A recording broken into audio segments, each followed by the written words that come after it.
A tornado has been confirmed. Protect yourself from flying debris. The weather. An uncontrollable force. Unlocking life.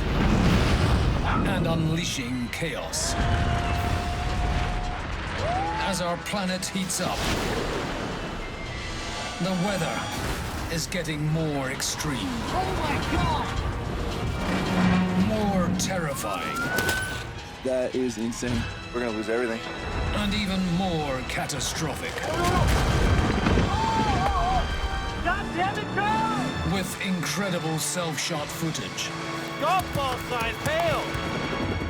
It seemed like a war zone. From the front line of fear. The heat and the smoke, it was so intense. We witness firsthand. We can't stop the water. Water is the strongest force we have on Earth. The wrath of Mother Nature. Do you see flames from where you are right now? In every direction, yes. Large tornado! From twisted tales of terror. It looked like a bomb went off. Earth-shattering natural disasters. We didn't have time to get out. We felt a huge earthquake. And stories of sheer destruction.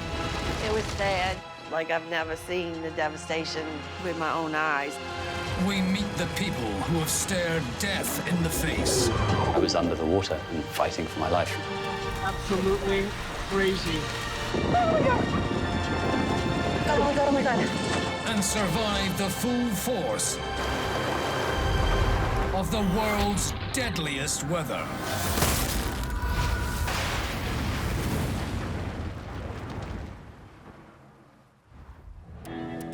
Coming up, in Turkey, a major earthquake causes serious damage. My legs felt like spaghetti. And fearless rescue teams battle to save survivors. Right, tabii ki tutarım. In the US, a wildfire in Oregon leaves one resident risking it all. I thought that there was no way my house could be there. A violent storm ruins a fairy tale wedding in Texas. And in Hawaii, a climber faces a terrifying brush with death.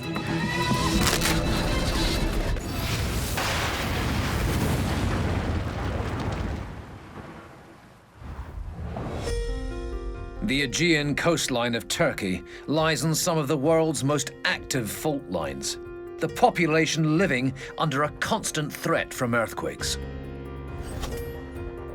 The gateway to the region is the sprawling city of Izmir, home to nearly 3 million people. Tutor Andrew Symes has lived in the city for 4 years. We're surrounded by beaches, north and south of the city. So it's a very pleasant and peaceful place to live. But despite its beauty, small earthquakes are a part of life. We get the occasional earthquake every 6 months to a year. The worst are usually in the high fives. It's 30th of October 2020, and Andrew tutors his neighbor's sons on the 7th floor of their apartment building. Suddenly, the unmistakable tremors of an earthquake. As I was walking into the living room, I felt a tremor. The first thing I noticed was the cabinet moving. I didn't think much of it. As I moved towards the cabinet, the earthquake intensified. A powerful earthquake hits magnitude 7 and rocks the whole apartment building. I started hearing the windows rattling. The heavy furniture started to move. The screeching sound of the couch on the floor, that's something I will not forget. I tried to backtrack to the dining table. My legs felt like spaghetti. Andrew can only brace himself, powerless to reach the children. The kids obviously were panicking. They were asking for their mother. The only thing I could muster was to tell them that it was going to be okay. It was intensifying as I was telling them that. They hid under the table. I felt very much that the building would collapse. Finally, the terrifying tremors ease off. I don't think the building could have taken a couple of seconds more of that. One of the boys, he said that Albert was under the clock. Amidst the chaos, one of Andrew's dogs is trapped. I didn't know what I would find underneath the clock. Thankfully, his dog bed cushioned the blow. Andrew and the boys escape unharmed. But out on the street, buildings across the city are on the edge of collapse. We could see buildings swaying. That's when we realized that it was a very big earthquake.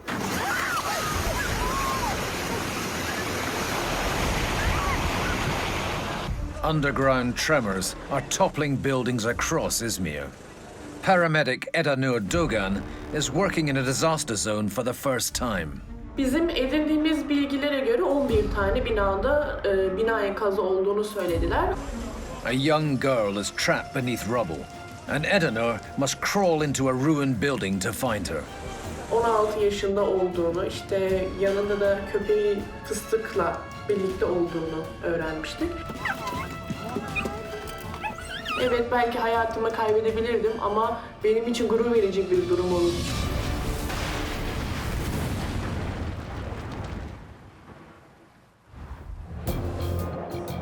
Estacada, Oregon. Picturesque city at the base of the lush Mount Hood National Forest.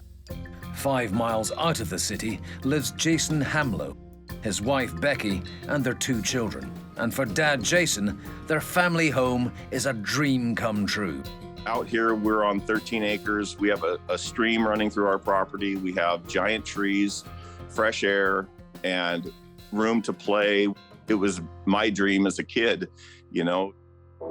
It's September 2020, and high temperatures and low humidity have dried out the forest, setting the stage for a wildfire.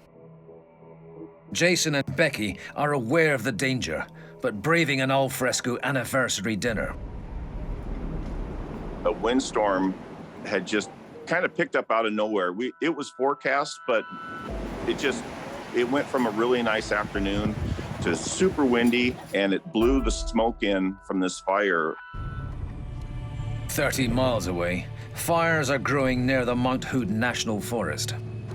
Hot, dry, and windy conditions fan the flames, and the next day, a blazing front line is critically close to the house. As I was driving home from work that day, the closer I got to home, the more dire the situation was looking with the smoke. Powerful winds are driving the fire west towards Estacada. I saw police officers going door to door, telling people they had 10 minutes to evacuate. I had my small children with me, and to find out suddenly that everything I own could possibly go up in flames within a matter of hours was completely overwhelming. I was trying to stay calm for my kids, but I didn't know what to do.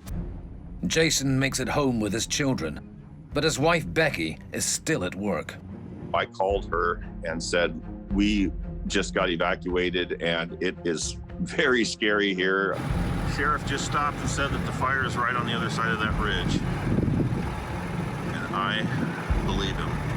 I just stood in my driveway looking at this ominous sky. The sky was purple and gray and orange. Never seen anything like it. It was like a wall of doom closing in on us. I hooked up to the trailer and pulled out of the driveway and waited for my wife at the street. Our house is right down there. Here comes my wife, and we are getting out of here. Massive wildfire.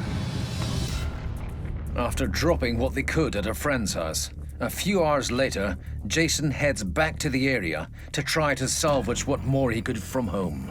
It was a totally different scene when we came back. The sky had completely closed up over our house. There were ashes the size of a sheet of paper falling from the sky. Super eerie. There's ash falling all over the place. There's huge chunk of ash. We were constantly looking around to see if there was fire coming. This was the most scared I've been as an adult. We just basically grabbed some necessities and got the heck out of there because nothing was worth getting trapped and getting hurt or worse. I basically made it back out of there just in the nick of time. Well, we just missed the road closure. The roads had all been closed, and so nobody else was able to get back in. As Jason escapes, warm 75-mile-per-hour winds whip up the wildfire above his head, launching the flames closer to Estacada. Residents are rushing to leave.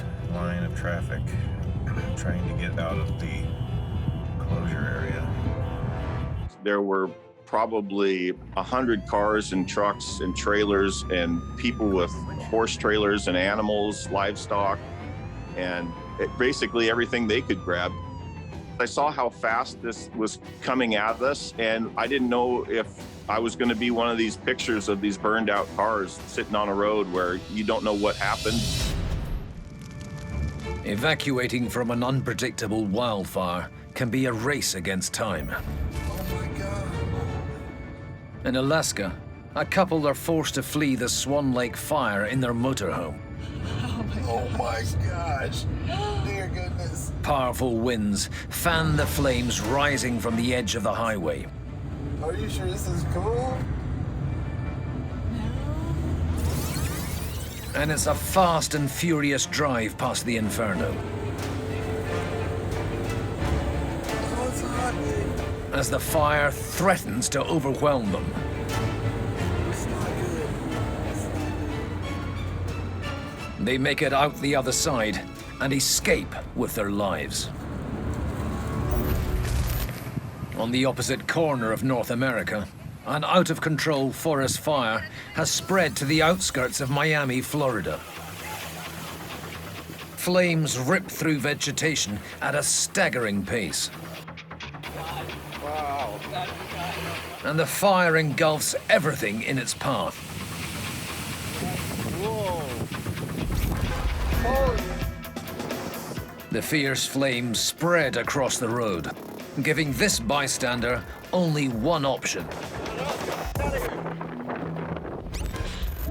As if it couldn't get any weirder. It's not just humans who have to evacuate wildfires. A herd of elk is crossing Highway 34 to get out of town. In northern Colorado, a large herd of elk from a nearby national park have been displaced by the fire. There's the buck. They're not stupid. He's got all of his ladies across. Good job, buddy.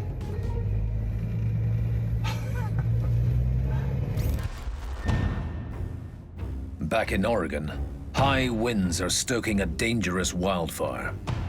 Jason is back on the road again after a desperate dash to his house to collect essential belongings. It was very unnerving. It was one way in and one way out.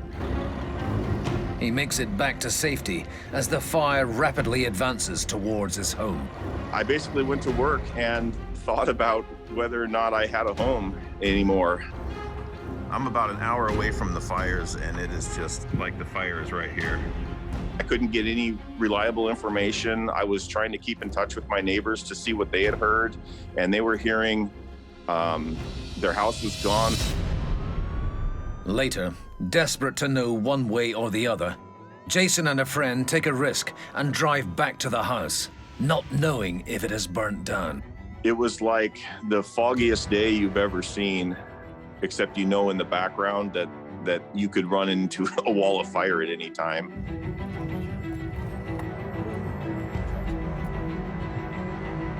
The wind had blown the fire and it would hop areas. There'd be areas that weren't burned, and then there would be areas just decimated. I probably saw half a dozen houses that were wiped out. In my head, I thought that there was no way my house could be there with these houses being gone. Oh, this is all burned up. As we made our way up to my street, the smoke was so thick you could hardly see houses from the street.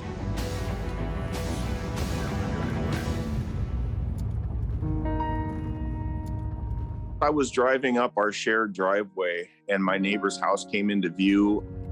Oh, Melvin. Yeah. The closer we got, I could see that my neighbors had lost absolutely everything on their property. Their house, their camper, their boats. God, it's all burned here. Oh, man. They'd lived there for over 30 years and everything they had was ash and twisted metal, and it was just unbelievable. I still couldn't see my place. As I drove through my gate, I noticed immediately that I had 2 buildings that had burned. My dad's chalet is gone. Shed's gone. Holy smokes. I drove the rest of the way down my driveway. I felt there was no way my house could be there.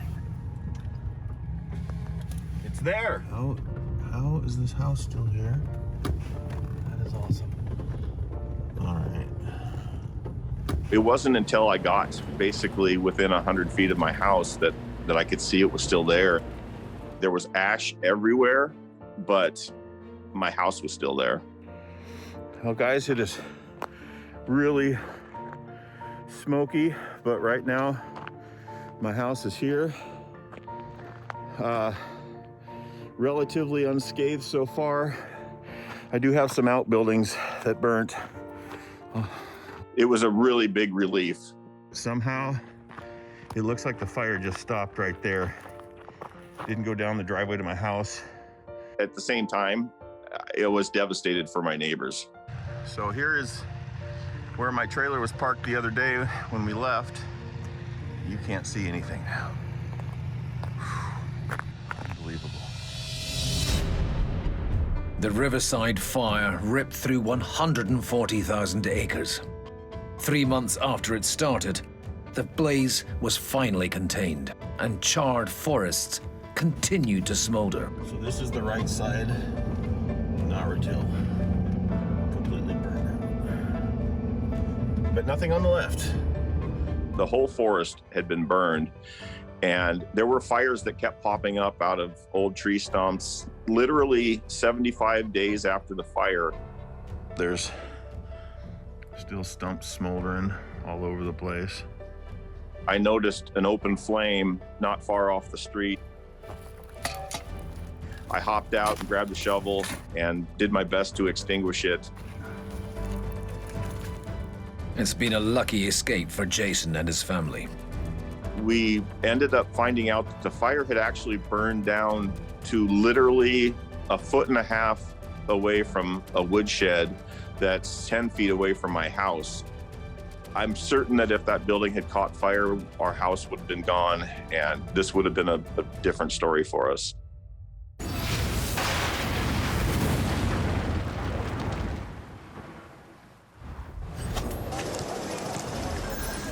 Back in Turkey, the city of Izmir is reeling from a devastating earthquake. Paramedic Eduna Dogan's mission is to rescue a young girl trapped beneath the ruins of an 8-story apartment block. Gelsin o an enkazın içerisine girdim ben. Ve nefes alamıyordum, yani alan çok dardı. Eduna has finally reached the girl, 16-year-old music student Ince. Tabii ki. Korkma. İnci, şöyle söyleyeyim, İnci ile benim aramda bir tahta parçası vardı. Deneyeceğim. Bak birazdan dışarı çıkacağız seninle. Ben İnci ilk vardığımda zaten bilinci yerindeydi. Hani bilinci açık bir şekilde benimle konuşabilir bir vaziyetteydi. İnci çok korkmuştu. Abla çok korkuyorum. Ablam, korkacağın hiçbir şey yok, tamam mı? Ama çok acıyor. Bak dur, bekle bebeğim. 20 miles away, in the coastal district of Seferihisar, buildings aren't collapsing, but the earthquake is about to produce a different threat to life. Marina manager Farouk Gunlu feels the earthquake tremors. There is no problem on the buildings and no one injured. I said, okay, let's continue to work. There's more trouble, and it's brewing out to sea. One of my plumber told me that the water sea level is going down. I told him that don't worry about the tsunami and it will never happen this area. Major earthquakes can trigger terrifying tsunamis, which are often preceded by a dramatic fall in sea levels. The water level went down 2 meters. Most of the sailing boats, their keel touched the bottom of the sea. Across town, tourist Beryl Demirali is on the waterfront sightseeing with friends. My friend went to see what's happening.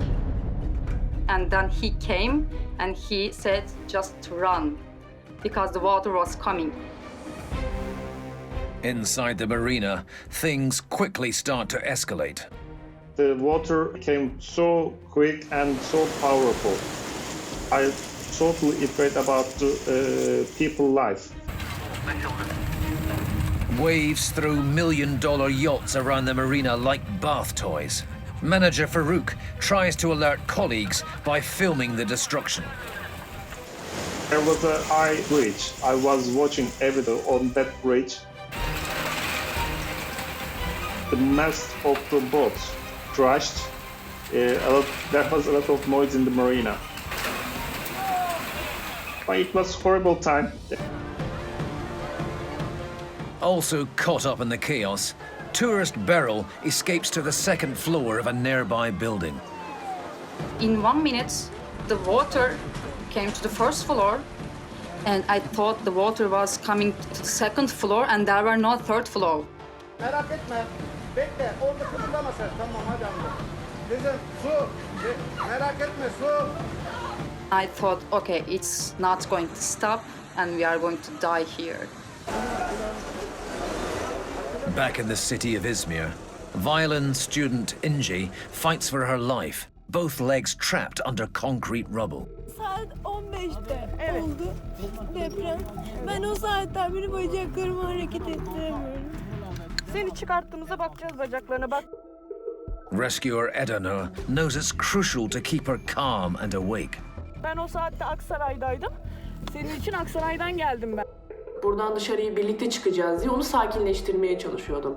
Ben keman çalıyorum abla. Aa ne kadar güzel. İşim bu benim. Ben bir şey olsun istemiyorum. Elime kolum. Olmayacak bebeğim. Psikolojik olarak da ona destek vermem ve güvenini kazanmam gerekiyordu. Elimi tutar mısın? Ver tabii ki tutarım. Tabii ki.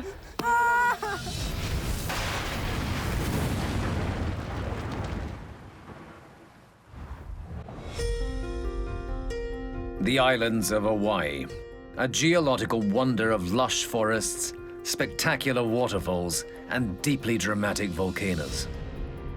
Hawaii's Big Island is a home and playground to pilot Mike Cogan. Flying here in Hawaii is amazing. There's all kinds of incredible sights to see, volcanoes, and then just the general ruggedness of the terrain. And the sky's the limit for this thrill seeker. I enjoy doing things which have an element of risk to them, such as spearfishing, surfing, and most definitely canyoneering. Canyoneering is the high-risk sport of navigating steep-sided canyons. Hiking, scrambling, and technical rope skills all play their part. The ultimate goal is really just to have fun and kind of see some places that not many people have seen before. You get a bit of an adrenaline rush out of it, and you just feel that kind of raw power of the water and just being in the elements. You really can find yourself in some extremely remote, hard to get to areas. Laupahoehoe Reserve on Big Island, Hawaii, is a canyoneering paradise. Steep valleys and 130-foot waterfalls carve through the landscape. Mike is still a novice, but goes out with some more experienced climbers to explore the forest's waterfalls. I was kind of the apprentice, and they were showing me the ropes. Beautiful day, really nice weather. We decided it was a good and safe day to go out and attempt this particular river. We think that this was the first time that anybody had attempted canyoneering this river. We started going down a few smaller waterfalls, doing lots of swimming. I was having a great time. The group reached the first of 3 rappels, a 135-foot drop. Days of rain have turned waterfalls into thunderous plunges. We anchored up the rope and sent it down. The waterfall itself was a vertical face, and at the very bottom it opened up to be a very small, flat little plateau. There was no pool of water at the bottom of this waterfall. It was basically just jagged rocks everywhere. Two of the more experienced guys began their descent first, and I connected my harness to the rope and I swung myself over the edge. Still learning the ropes, Mike begins his rappel down the waterfall.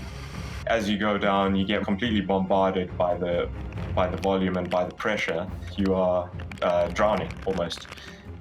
Or maybe like being waterboarded, you still need to breathe, but you've got constant water filling the nostrils, filling the ears, filling the eyes, and filling the mouth. I started to reach a lot of sort of slippery, mossy growth on the face of the falls, which made it very hard for me to push myself out of the direct flow. I had reached a point where I had lost control, and it's kind of a sickening feeling. Bombarded by water, swelled by days of rain, Mike begins to panic. All he has is rope to guide him down. Fear is healthy, but panic is deadly. At one point, I ended up losing grip of the rope. It happened so fast that it was a feeling of helplessness. When I lost grip on the rope, there was nothing stopping me from completely free falling the rest of the way.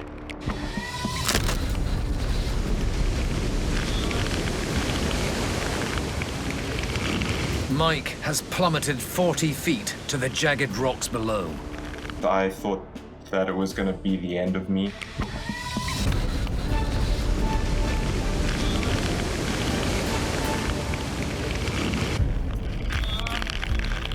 When I actually hit the rocks, I landed on my right knee and immediately onto my back as well. Fortunately, Mike has a climbing rope coiled in his bag. It cushions his fall and protects him from a broken back. I knew I was still conscious. I knew I wasn't paralyzed. I got myself out of the way of the waterfall, and I called my friends over who were standing nearby. So it looks like I've had a bit of an accident. I had a moment to sort of sit there and warm up and look down at my leg, and there was a lot of blood coming out. Yeah, it hurt. Mike is in need of urgent medical attention. He's stranded and badly injured in a remote location. I knew I was in a bad situation. I knew I couldn't continue. I couldn't go back up. Walking out was obviously not an option. We called 911 and the Hawaii Fire Department was sent out. They sent 2 helicopters when we could see them both flying around. Why would they send 2? I don't know. But they couldn't use the bigger one because of the shape of the terrain. There were steep sides not only at the waterfall, but kind of all around us as well. The forest is dense. There's only a narrow clearing. It's a complex and potentially dangerous rescue. I have a lot of respect for the skill that these pilots and these rescuers have. What's your name? Michael. You never got knocked out? No. Any numbness, tingling? Legs numb. It's all in the knee. He basically helped me over into the gurney. Is that okay? Good. Okay, there we go. Then they called the helicopter back, connected it, and lifted both myself and the rescuer out of the gulch. Mike secured into the basket and hauled into the air. But suddenly Mike sent into a dizzying spin by the rescue chopper's propellers. The downwash from the helicopter blades was interacting with the gurney and made me spin as we were climbing out.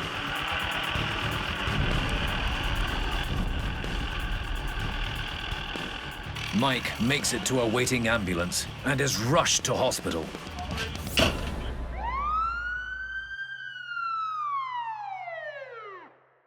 Miraculously, Mike escapes with just a few cuts and bruises. It's not long before he is back to his thrill-seeking ways. I have actually gone back and continued canyoneering since then. I can't stay away from it. I love it. It could have been a lot worse. I could be paralyzed, I could have landed wrong and even died. So I consider myself lucky.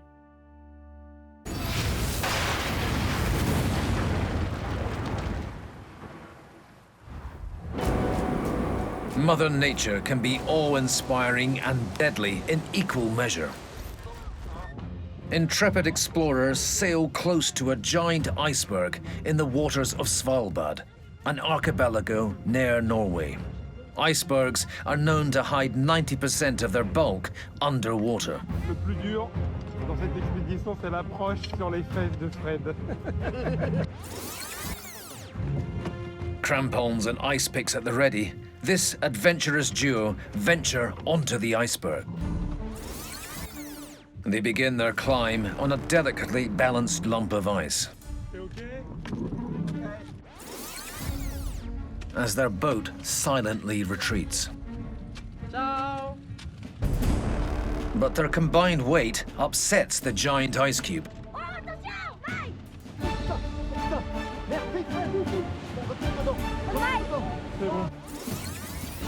A scramble up the ice is futile, and they're tossed into the freezing Arctic Ocean. Incredibly, both climbers escape without injury and live to explore another day. Spantic Peak Base Camp in Pakistan. A 1-ton boulder has missed this climber by centimeters. Leaving the survivor and witness knocked for 6.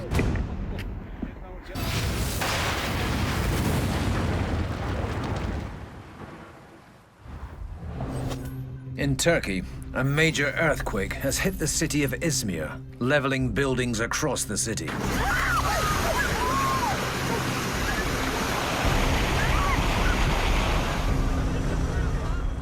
Rescuer Eduna Dogan is with Inci, a 16-year-old student buried in the debris of a flattened apartment block.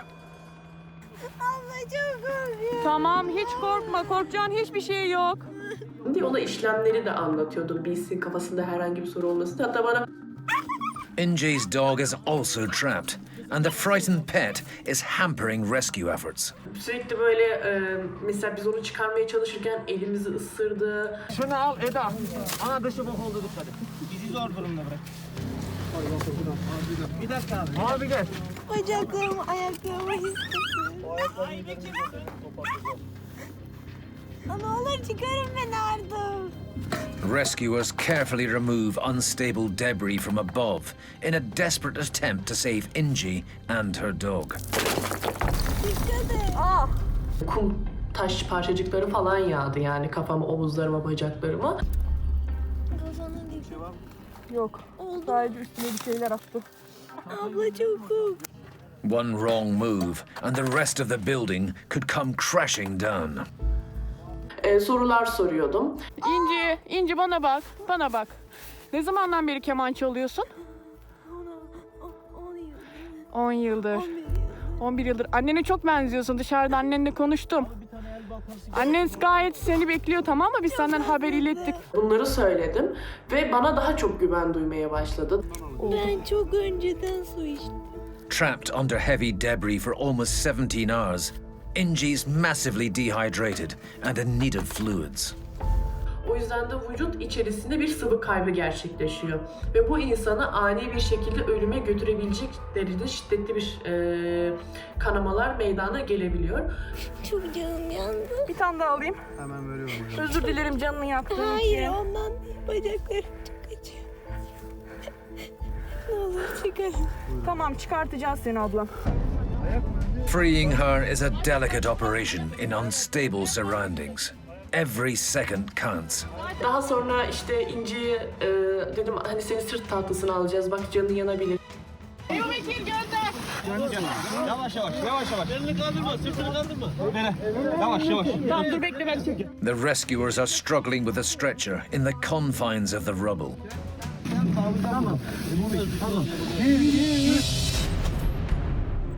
Meanwhile, the earthquake has triggered a tsunami, flooding the coastal district of Seferihisar. Despite the danger, Farouk stays behind on a bridge to supervise the evacuation. My colleague told me that we should go another place. The bridge is not secure enough. Farouk finally scrambles to safety as boat owners rush to save their cars from the flood. Some of them can go out, but some of them they couldn't. The cars was floating. 300, 400 boats floating around, and we can't do anything. The water stops rising. Beryl is on holiday and trapped inside a building on the nearby waterfront. All the furnitures in the buildings were around. The big umbrellas and the big tables, everything were on the street. I thought we stuck there waiting for the help. It takes hours for water levels to drop. And Beryl makes it out, but it's been a life-changing experience. I felt like it's a survive because it was huge. You plan everything in your life and everything might go suddenly. Across town, boats lie crushed and piled high. It was real mess in the marina. There was 300 and 350 boats damaged. We were lucky that there is no injured people. Back in Izmir, a glimmer of hope in the darkness as Inci and her dog are rescued alive. Fakat insan hayatını kurtarmanın çok güzel bir duygusu var. Edanur is exhausted and finally takes a well-earned break.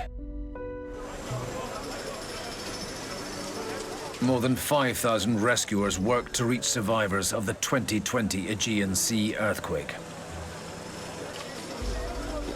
Despite their best efforts, 117 people died as a result of this natural disaster. Edanur visits Inci as she recovers in hospital, unsure if she will ever walk again. İnci, Merhabalar. nasılsın? İyiyim, daha iyiyim. İyisin değil mi? İyiyim. Çok Teşekkür korkmuştum. ederim. Ama çok korktum. İyileş, seni tekrardan ziyaret etmeye geleceğim ben, tamam mı canım? Tamam, teşekkür ederim her Bana şey için. keman çalacaksın. Çalacağım. Kemanı dinleyelim. Hatta biz de enkaz altında İnci bana keman çalma sözünü vermişti. Çok yetenekli bir kız gerçekten. After 9 months of intense physiotherapy and surgery, Inci is finally able to take her first steps. İşte bu. Bir daha. Şimdi hiç yanına almadan normal. Normal biri gibi yürü. Evet.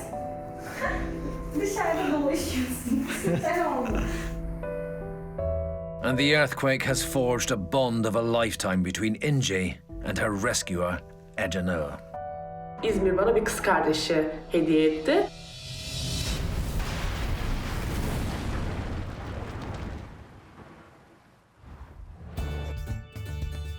Austin, Texas, a city which sees over 300 days of glorious sunshine a year. Living in the city's suburbs are Kim and Colin McHale. I met Colin in the fall of 2017. We actually met on a phone dating app. You know, it's funny, you meet someone that way, but then it just ends up clicking perfectly. Within a year, the lovebirds are planning their dream wedding. I just wanted to, you know, really knock it out of the park and have the best night ever. What I wanted for the wedding day was just for it to go as perfectly as possible and for my wife to have the best day of her life. But there is one aspect of every couple's big day which can't be controlled: the unpredictability of the weather.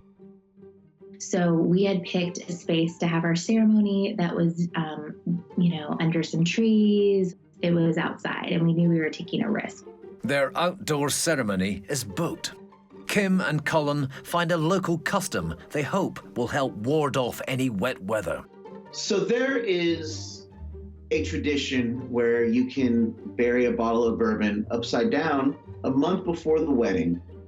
And then, as the legend goes, you can dig it up at the wedding. The weather's nice. The bourbon has warded off all the rain.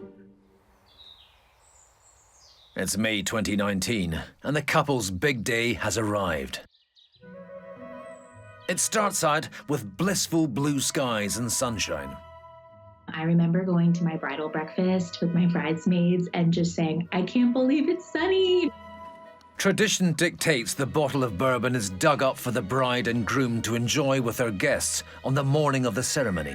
It's been supposed to rain for 5 days now, and it hasn't rained because of this bourbon. I gave a whole speech and bragged about how we warded off the rain with the bourbon, and I guess I did a little too much taunting. Keeping a close eye on the weather is the couple's videographer, Adam Gumbo. We could see the storm clouds coming over the horizon, and it was an ominous sight, to be sure. Kim and Colin pose for photos before the ceremony, unprepared for what's about to come. The skies just opened and it started raining. The rain, once it started, it just kept going. I truly thought it was just kind of gonna stop. Kim waits in the bridal cottage for the rain to pass. But an unexpected guest is about to make a surprise entrance. I could hear the rain on the roof. I could hear the wind, and I knew that this was not a regular storm. The tornado touched down. A tornado gate crashes the celebrations. We had a beautiful champagne wall that was shattering. The whirlwind wreaks havoc in the dining area. We could hear everybody working the event shouting to try to save the wall, and we could just hear things being shattered and being blown around. Nobody knew what was going on. I honestly think at that point people were worried whether or not they were going to be seriously injured. People were being pushed all across the patio, and people are struggling to stand up. People are running for cover. I thought, this could be it. Everything's going to be destroyed. As the couple and their guests shelter from the storm, videographer Adam ventures outside. I went to go step outside, and that's exactly when this massive wall of water just hit everybody in the face. You were drenched within 1 second. It was pandemonium. The twister combines with a dangerous deluge of rain, which creates a flash flood. The amount of rain that fell was something we hadn't experienced ever out there. It was frightening. Behind the venue, there's a very small creek. And there was so much water and flooding that the creek had completely overflown, and the yard of the venue was basically a lake. The worst of the storm passes, but the couple's dream wedding is a washout. Everything was flooded. The ceremony site was flooded. Flowers were floating down the stream. It was a disaster. I cannot believe this is happening. And especially, I cannot believe this is happening today. Bride Kim refuses to let the weather dampen her spirits. So once the rain was less severe, some of my friends and bridesmaids were able to get a bunch of umbrellas and kind of hold my dress, and we truly ran from the bridal cottage to the venue. All of our guests were in there, and I immediately saw that everyone looked happy, everyone had a drink in their hand. So despite the weather that was happening outside, I just immediately felt a huge relief. The outside area is totally flooded.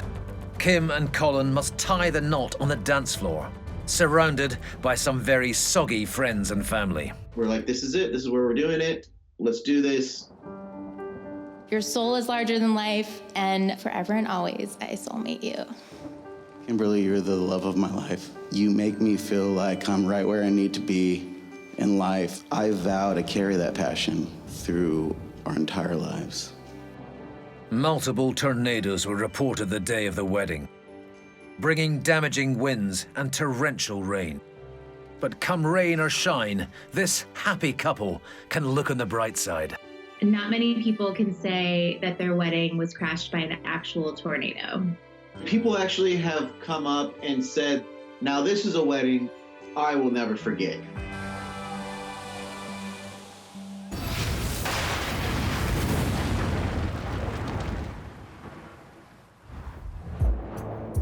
When it comes to momentous occasions, Mother Nature can't resist stealing the limelight. A white wedding in Colorado. Well, Mike and Leah will be walking through the lineup. You get that? A pile of snow from an overhanging tree is dumped on the arbor, covering the bride, groom, and a bevy of bridesmaids in the frozen confetti. That's $1 million freaking shot right there. Giving this couple and their excited wedding party a frozen nuptial that makes the heart melt. A bachelorette party in Texas. It's downpouring in Austin. Oh my God! The downpour has flooded a gutter. The ladies keep their cool to rescue their handbags. This is happening! Luckily, no one was hurt, and the venue got a brand new water feature. A winter wedding in Russia, and this gallant groom carries his bride from the church.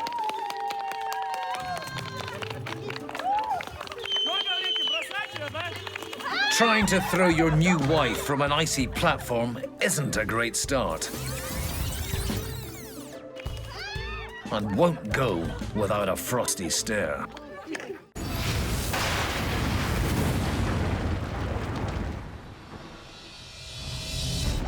In this episode, we have witnessed the extreme natural power unleashed by a magnitude 7 earthquake. We realized that it was a very big earthquake. We have experienced the white knuckle ride of wildfire. You could run into a wall of fire at any time. We've seen Mother Nature make a mockery of our best laid plans.